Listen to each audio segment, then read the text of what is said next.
All right, we're recording. All right, hi everybody. Thank you for following me over here. I guess we were moved from one room to another, and at the end of my last presentation on baklava, my computer died as I was mid-sentence. So I'll have to get out the recipes to everybody who's interested.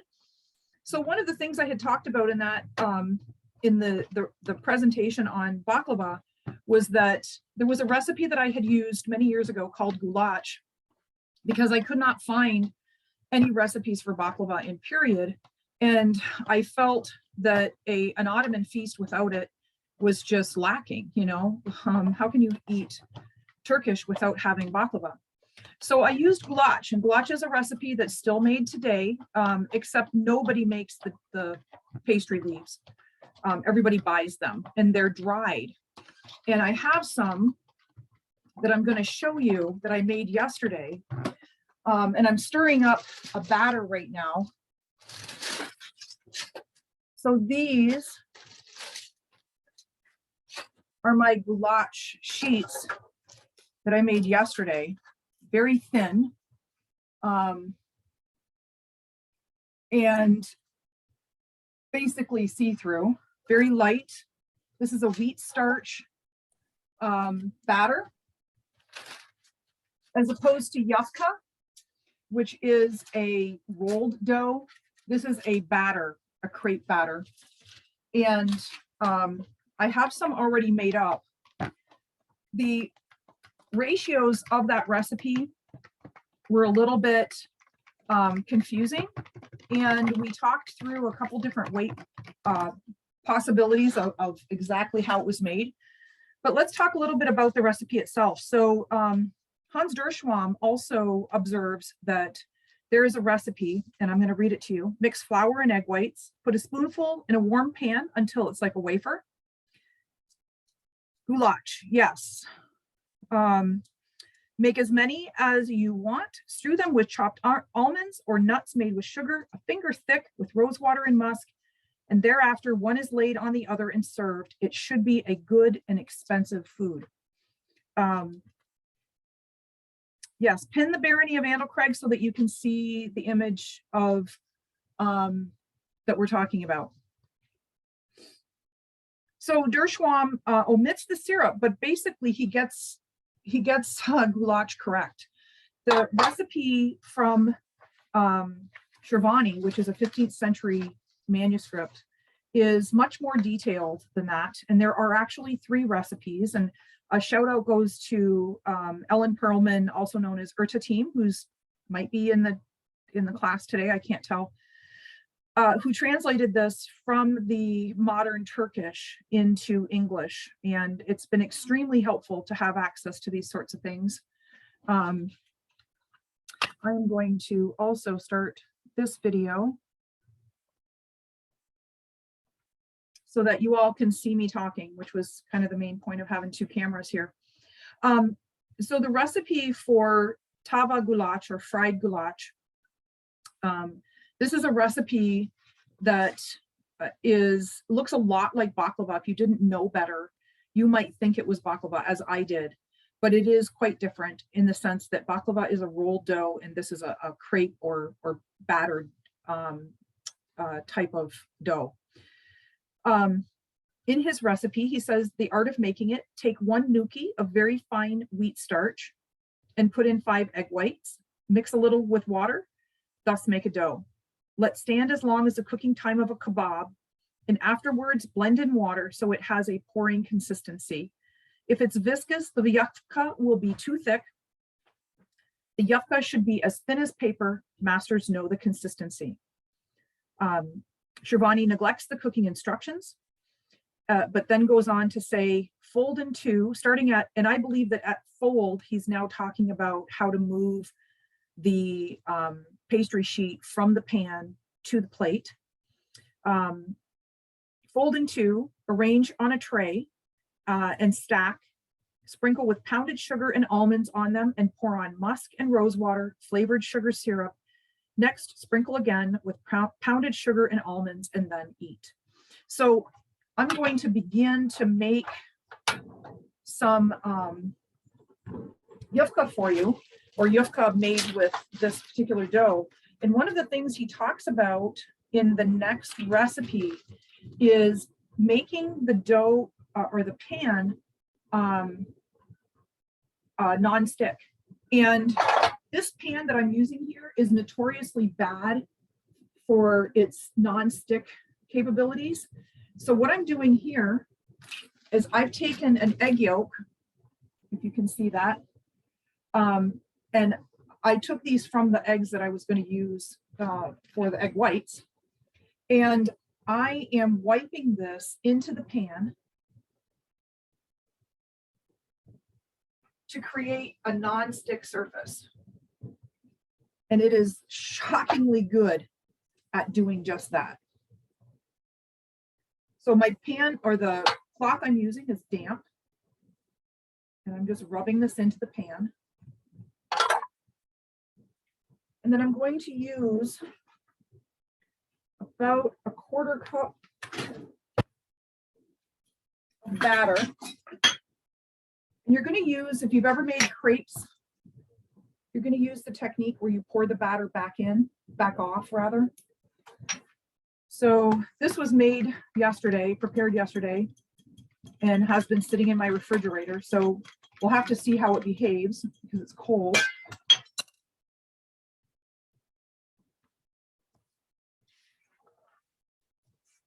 I'm just going to do that and pour off everything else. And then I'm going to turn this down. I'm going to let that cook. So you can see that it's already lost its sheen. And you're going to see the edges of it begin to curl up. So let's talk a little bit about the recipe itself. I'm going to turn this down just a little bit more. Now, they would have been doing this over coals. They did not have the control like we do of the pan like this. I'm going to let this continue. You're going to start to see the edges come up a little bit more. So it's a very, very simplistic recipe. So, what was the hang up? Well, the hang up had to do with the weight, and the discussion centered around what did they use to determine what a gnocchi is. And in the original manuscript, in the translation from the ancient recipe or ancient language to modern Turkish, those authors believed that gnocchi was an oka. An oka is a measurement of weight. In the documents that I sent over to be shared, there is a link so that you can go to the Wikipedia site and actually see what an oka is. But an oka is 1.28 kilograms. And Mary Ishin, who got into the conversation, felt that a gnocchi was actually half of that, that based on her research, that the recipe or the weight was actually 200 dirhams, not 400 dirhams. That makes a huge difference when you're trying to recreate a dough. And so I'm going to show you this. This is like unbelievable, right? I just literally, I could never have just peeled this up off of that. Mary's in the class, yay! I could never have just peeled that up off of this pan. And the only reason is because of the egg yolk that was rubbed in there. So let's do that again. And after a couple of tries, 2 or 3, you will have to add more egg yolk again. So again, swirl it around, pour it off, and we're gonna let it cook.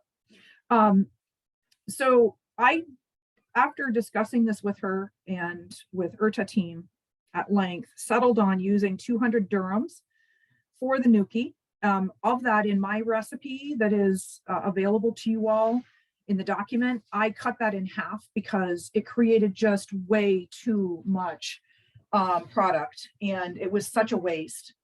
So here I have some flour, wheat starch, which is what is used. It's been measured out to 11 ounces, which is the quantity of half. And I'm going to mix in this. Now there's 3 egg yolks here.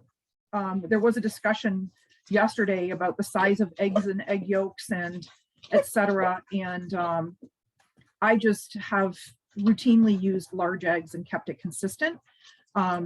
We do know that eggs were based on the size of the chicken, and the size of the chicken was based on the breed. So I'm just going to go with the fact that there is variation, and I'm going to keep it as a constant for me. So this is 3 egg whites mixed into 11 ounces of starch. And despite the fact that there's no instruction to add salt, I'm adding a pinch of salt because unless they tell me not to, I'm going to. So I'm going to let this sit for another second. You can see it's actually starting to stick a little bit. I'm going to give it a second. And I think it's as it cooks, in my experience in the past, if it cooks a little more, it'll release. If it doesn't, we'll just have to start over. So I'm going to add about 3 cups of water to this. The first instruction is to add some water and let it sit for about a half an hour. And so I'm going to add about 1 cup of water and mix it. Let's see if I can pick this up. I think it's beginning to stick a little bit. I'm going to have to add more egg yolk. But even so, I mean, it's almost like unbelievable. As I was doing my research on this, what I discovered, because I was using, I started out initially using a spray, nonstick spray, is that nonstick spray is comprised primarily of lecithin, which is derived from egg yolks. So for those of you who want to have something efficacious, you can say came out of a medieval cooking class, you can tell people that using egg yolks to make your pan non-stick is for real. So I'm just going to take that out now and let's do another one while we're chatting so that we have a series of them to work with.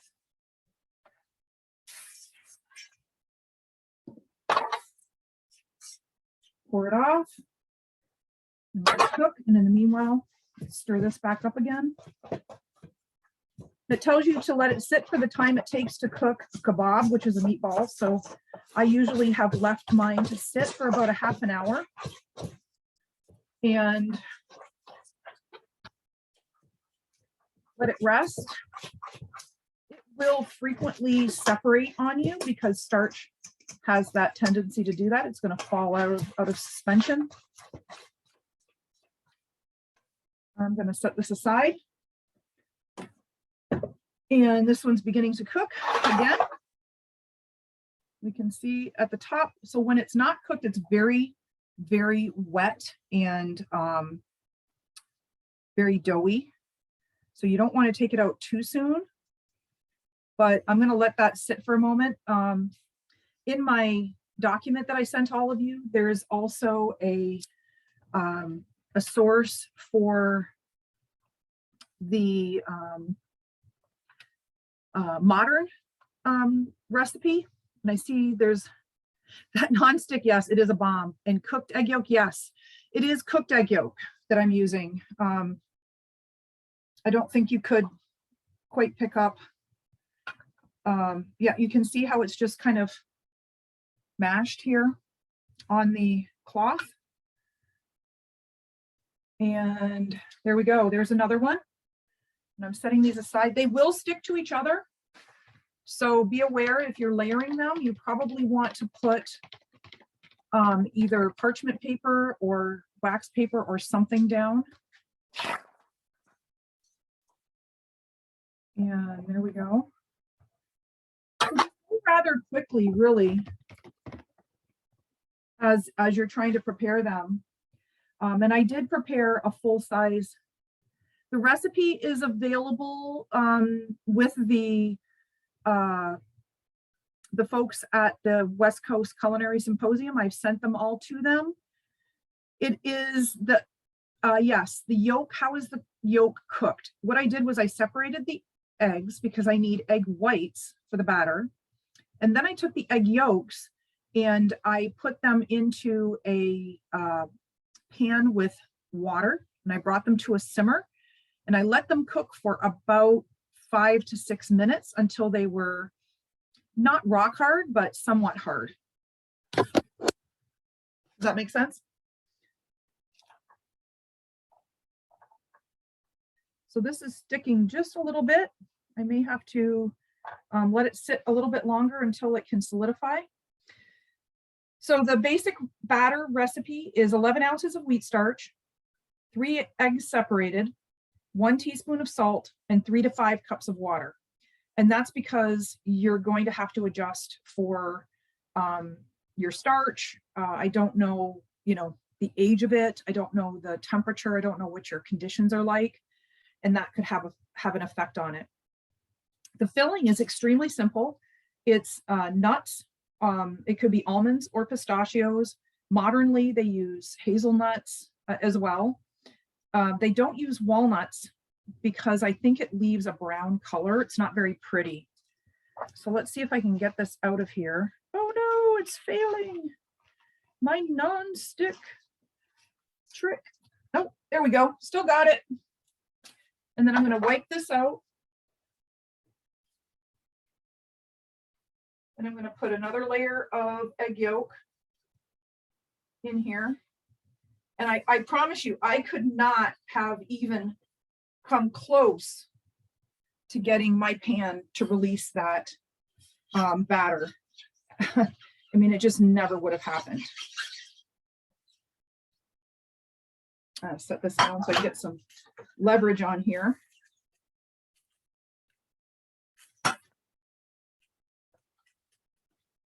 And rub that a little bit further. And we'll do it again. I might have to do it once every time now. I'm not sure if it's because the pan is so hot. We didn't do it yesterday, so made a liar out of me, I guess. Okay. And off it goes again. The filling is 1 cup of ground almonds to 2 cups of finely ground sugar. And that is based on the ratios in the period recipe. And then it is finished with a simple syrup, 1 cup sugar, 1 cup water, half a teaspoon of rose water, and 1/8 a teaspoon of musk flavoring. So I have that prepared right here. Here is my 2-to-1 sugar to pistachios. And I preferred pistachios over almonds because it's prettier. So we're going to actually layer some of these. And this is still cooking. And Mary, I know if you're in the chat, you might be able to comment since you have used yufka in Turkey and have bought commercially made yufka. This is, I'm not sure if you were here at the very beginning of the class. Yes, I've been here since the beginning. Wonderful. I'm glad you got to see the mess that this all started as. Because I tried those recipes and mine looked like that too, but I didn't do the traditional way of preparing it. Okay. I used them for the modern Turkish way. Oh, with milk? With milk and walnuts and milk and walnuts. Okay. I like it that way, but I've never eaten the other way, so I'm interested to see. Yeah, I'm hoping that it'll be delicious. So I have one that was just made now, and now I'm putting on some. Actually, I'm just going to. I think I have enough yufka here to demonstrate the recipe. Set this aside. So on this plate, I've sprinkled some pistachios with the sugar in it, and then I'm going to put another one down, and I'm going to do the same. And again. So I think that possibly what happened was that, back in period, they did the recipe fresh, and then at some point they started to preserve them and let them dry. So what I did do, my source dried up. If you can let me know where you are getting it, I was going, or you're talking about, I'm sorry, I lost in the chat. Somebody is talking about the musk flavoring. Ah, musk flavoring. So let me tell you, this came from the perfumersapprentice.com. That's where this is. Now, I do have a supply of it. I bought a box of small bottles if anybody is in North America and they want it. I think I was charging what the site charges. So reach out to me at shannonmondu@gmail.com and I will send you some because it was a little less expensive to get it because you weren't paying for just a small little bottle. You do not need a lot, I can tell you that. So I'm again layering some nuts and sugar over the yufka. And Shirvani clearly calls this yufka, even though it's not rolled. So now I'm going to use a fresh one.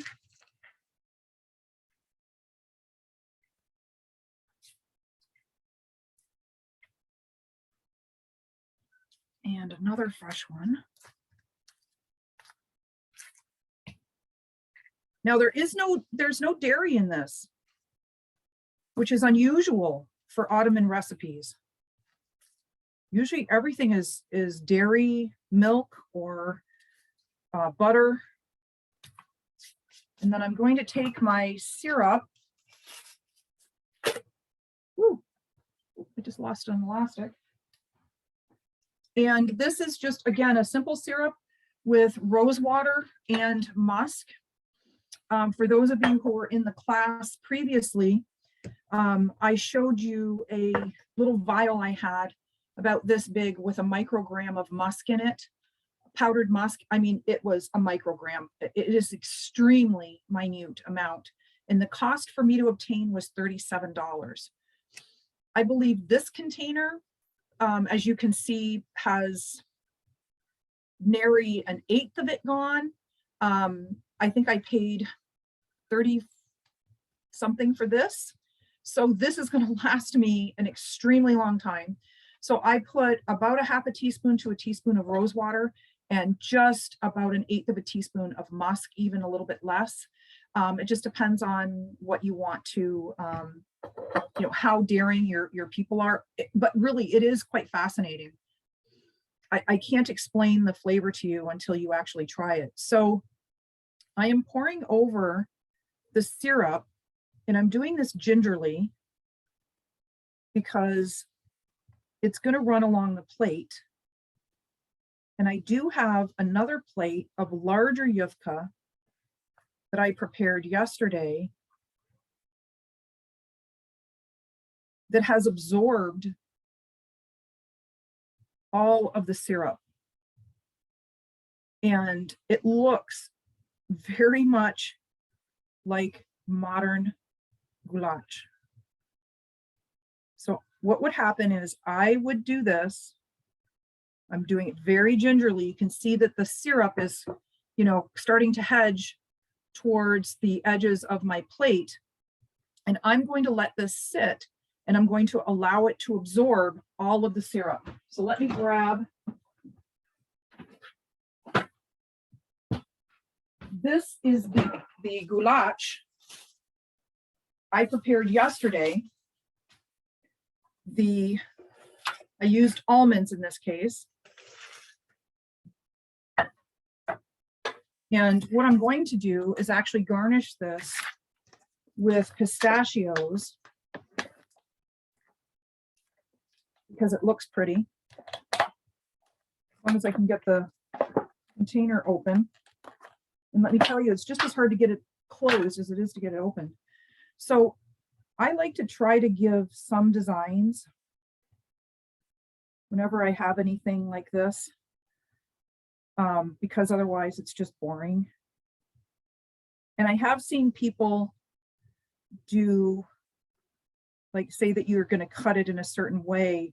You're going to do your design so that your design matches your cut so that it looks pretty.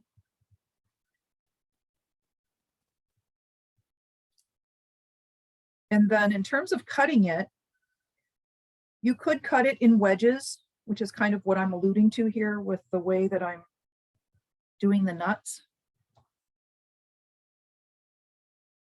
But you could also cut this like you would baklava. So I'm going to start here and cut through. And it's really quite soft. I'm just getting some nuts. When I'm doing a tray of round baklava, and I want to get the shape of the triangles, what I'm going to do is then cut this again.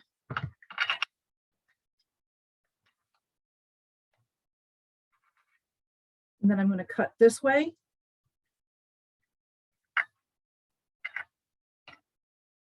It is extremely soft. And then I'm going to cut this way. And I probably could have done a couple more layers, but then I have this as my goulash that I can serve if I want to serve a single piece of goulash, which I'm going to actually eat. Really good. It's very light. It's very refreshing. It is easily done with rice starch, which I have done myself. And it means that it's a recipe that you can use for a lot of people who have special needs. I see a question, how far in advance can you make goulash? Well, once they're dried, as long as you keep them dry and cool, there's not a whole lot in that recipe. I would say easily weeks. Now, you don't have any preservatives in there. The only thing that's in there is salt, which I put in, which isn't in the original recipe. So to some degree, you're kind of winging it on how long you can keep it. But I would say at least a couple of weeks, because that's what I've done in the past when it comes to dried sheets of things. Does anybody have any questions? And so here is the other goulash that is resting and soaking up the syrup. And I'm going to let that set aside. The other recipe I was going to work on today is Memmuniye, otherwise known as chicken cookies. And this was a recipe that we played with in the past. Let me grab my ingredients.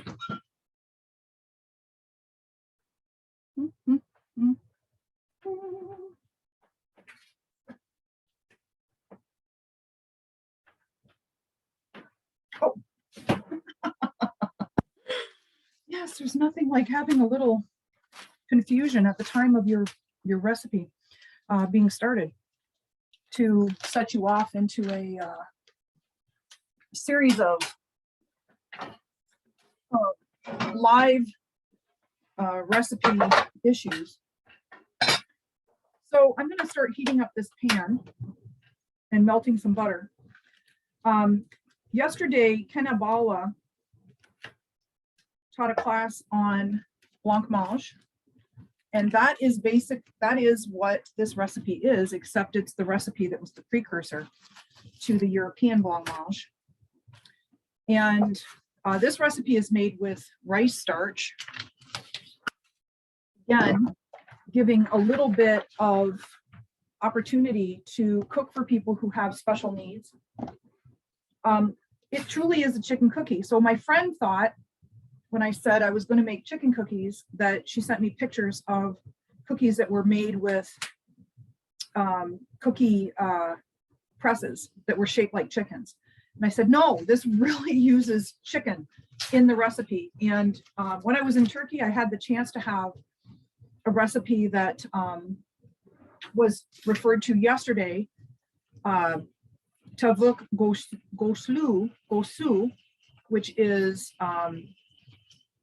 a chicken pudding that they caramelize sugar on the bottom of it, and then they fold it over and serve it to you. And it is absolutely delightful. I'm going to turn this down. So what I'm doing here is heating up the butter in the pan, and the recipe is extremely simple again. Now I used a quarter of the original recipe.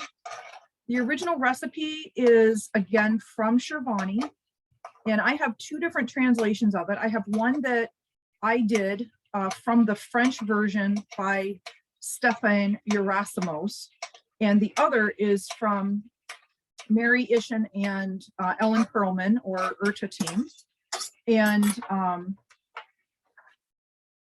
they're very similar. The biggest difference is whether or not we accept that it says one says that it doesn't have to be fried or baked, and the other one says it should be fried or baked. So that was a big difference. So this recipe, to read the first translation, is very simple. 400 drachma of sugar or white honey, 150 drachma of butter, 350 drachma of flour, of rice flour rather, washed, ground, and passed in a sifter. First put the butter in a heavy pot, which we did. When the butter starts to boil, add the flour and let it cook a little bit at a time. So I'm not sure if it meant add a little bit at a time or let it cook a little bit at a time, but it's going in. And while the pot is still on the heat, add on top of the cooked flour some honey. So I am going to stir this, and it is kind of like a roux in the sense that you are cooking the flour out just a bit in the butter. And it's on pretty low heat, so it's not going to cook very quickly. And into this, you're going to add the honey and the chicken white meat. So while this is kind of doing its thing, I'm going to show you how I do the chicken. So this is a chicken breast. It's weighed out. What I did was I bought an organic farm-raised chicken, and I put it into a pot of water, brought it to a simmer, and let it cook. Is rice flour the same as rice starch? I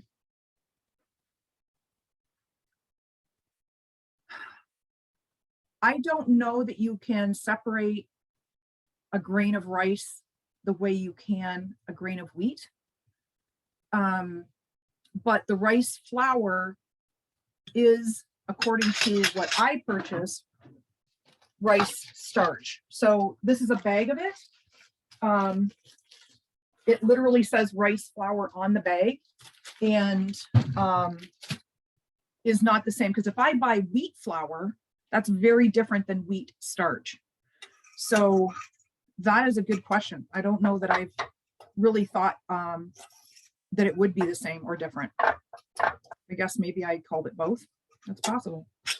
So to get this shredded, because you want to have it very, very fine, after simmering and it comes up to 160 degrees so that the breast is completely cooked, I take a fork. Yesterday, Mr. Albala was using a handy little tool that he created. But you can see how, as I'm going across the grain of the chicken, can you all see this? Looks like you might be able to. I am just basically separating out and teasing apart the filaments of the chicken breast meat. And I will raise this up here so that you can see what it looks like. So it kind of looks like cat food. It's a very finely shredded chicken that I then, after I've shredded it all, I rinse it. And that is something that I learned from, we've got somebody saying commercial rice flour is produced either by dry or wet milling of broken rice, whereas rice starch is generally obtained by an alkaline steeping method with multi-stage purification. Thank you, very technical and good answer. So there you go. Rice flour is going to be what we're working with. And I prepared some in advance, but I do take it and I rinse it out. I rinse it with water. I squeeze out the water, And that's something that I learned from a modern recipe, to do that, because the flavor, it takes out the gamey or meat flavor. And so as a result, this is basically what, if you can, I'm not sure which is a better image for you to see. I'm going to add that. So this is still cooking a little bit. Add my honey. Again, I'm using 1/4 of the original recipe because it was just too large for me to try to reproduce this constantly using the period measurements. So the original recipe called for, ooh, my honey is starting to ferment. At least it smells like it. I'm going to use about 2/3 of a cup of honey, and I use 2/3 because I measured it out first by volume, and then I thought I would check the weight. And when I checked the weight of the honey itself, what appeared to be the proper volume was way over on weight. So I measured it by weight to see what it would look like, and it actually works out to 2/3 of a cup. So I am going to set that aside, turn this back up a bit, and stir in my honey. And I'm going to grab a little bit of milk, because I only really use about 1/8 of a cup. So it's a splash of milk. And to this, we're going to add our shredded chicken.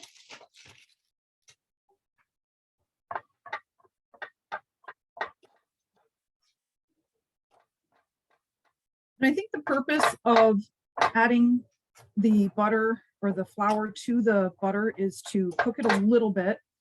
Right.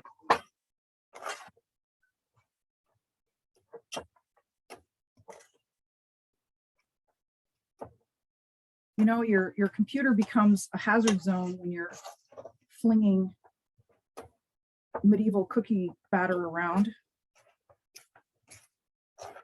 I don't know that my warranty would cover if I went to them and explained Memmuniye got jammed in the keyboard. But it's starting to soften up a little bit more. And this recipe was really nice. It's kind of like the modern protein bar.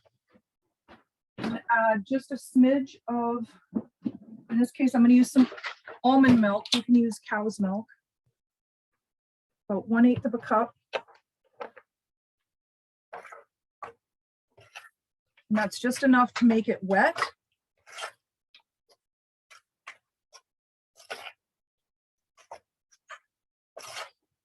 I'm going to let this cook, and it's going to thicken. There is a pudding form of this, exampled by one of the recipes that Hanimevali used yesterday, which is a European recipe. Let's see here, and I'm going to add almonds, which are right in this bag. This does have, so that's going to thicken it up as well. You don't have to use almonds. In the recipe that I sent you all, or made available to you, I give you some alternatives as to how to prepare the recipe without it. And I'm going to throw in just a little bit more chicken. Now, one of the things with these recipes is that they are not going to be infallible, so you kind of have to be a little bit flexible. And we're going to turn that down and let it thicken up a little bit. Okay, so now the discussion moves to, well, what do we do with this? So we have our batter. How are we going to turn this into something that people are going to eat? There's a little bit of rose water that goes in. And in the recipe, Shirvani mentions something called a Qiliclu. I don't know if I said that right. Mary, did I say it correctly? It's a kupchuk, is what I remember. Kupchuk, which Kupchuk. means a tiny jar. And so in the past, I've done a couple of different things. I had some very tiny bowls that I used as a mold. I also used some, I had like a butter mold that was in a little tray, almost looked like something from an easy bake oven. But I have turned to a couple of other things that have worked pretty well once I get a dry dough, and that is a tabi. So I know that this is not, we don't know what the Qiliclu looks like. It was mentioned that there were a number of them given to the Austrian ambassador, I believe, as a gift. I would love to see if somebody has access to these in a, and Mary, this was in your book. You had mentioned that there was a set of them given to, or Memmuniye molds were given to, I think it was the Austrian ambassador. Yeah, I can't remember the details. It would be wonderful to find them. It would be. So I'm hoping that if somebody ever hears this, you know, hears us talk about these things, that they're a curator in that museum, then they go, oh, that's what those 13 things are. Yeah. Nobody could figure them out because there's no descriptor and no tag on them that tells them what they were in the 16th century. Yeah. That would have been wonderful, but so far that has not been the case. So,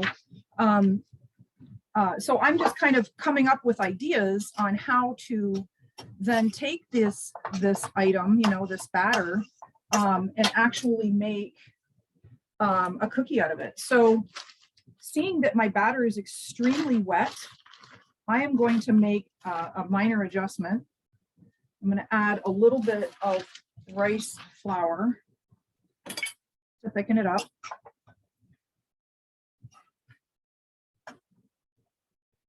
And what I've done, as I said, is I've used a tabi as a mold, but this is extremely wet. I'm going to let it cool down before trying to handle it. Okay. So this is the ingredients. From here, once it gets cool enough to handle, it says to form them into the size of an egg in your palm of your hand, which I'm not about to do right now. This is extremely hot.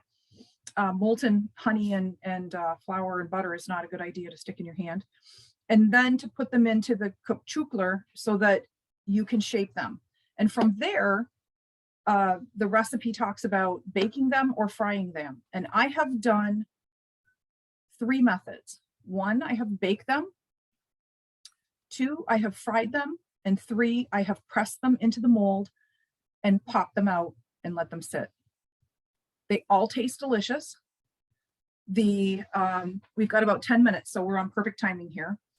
The consistency, like pâté au choux, yes. A little heavier than pâté au choux.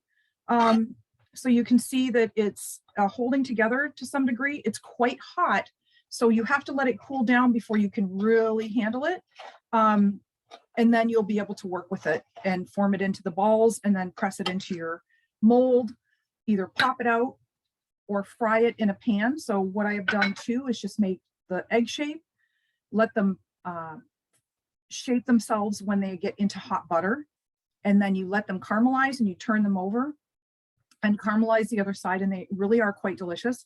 So in the document that I sent you, again, there is actually a video of this entire class available for you to watch, and probably in much better format than what I did today, because there were some technical difficulties at the very outset, so that kind of threw me. Does anybody have any questions as we have a few minutes left? I see in the chat that there are questions. Let me try and get over there.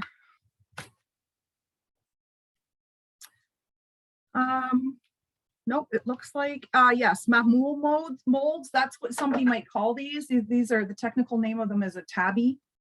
And I have many different shapes and sizes. And in this one, I just happened to find one that was metal. The Qiliclu is apparently ceramic, or Mary believes that it's ceramic. Is that still what you think, Mary? Is that they were likely to be a ceramic mold? I think I only thought that because he used the word cup, which is a earthenware jar. But who knows, it could have been metal, could have been wood. The only thing is that, as somebody said in the chat, that it could be a marble mold. But you know, those marbles, they stick very easily. And I don't think wood is a good idea.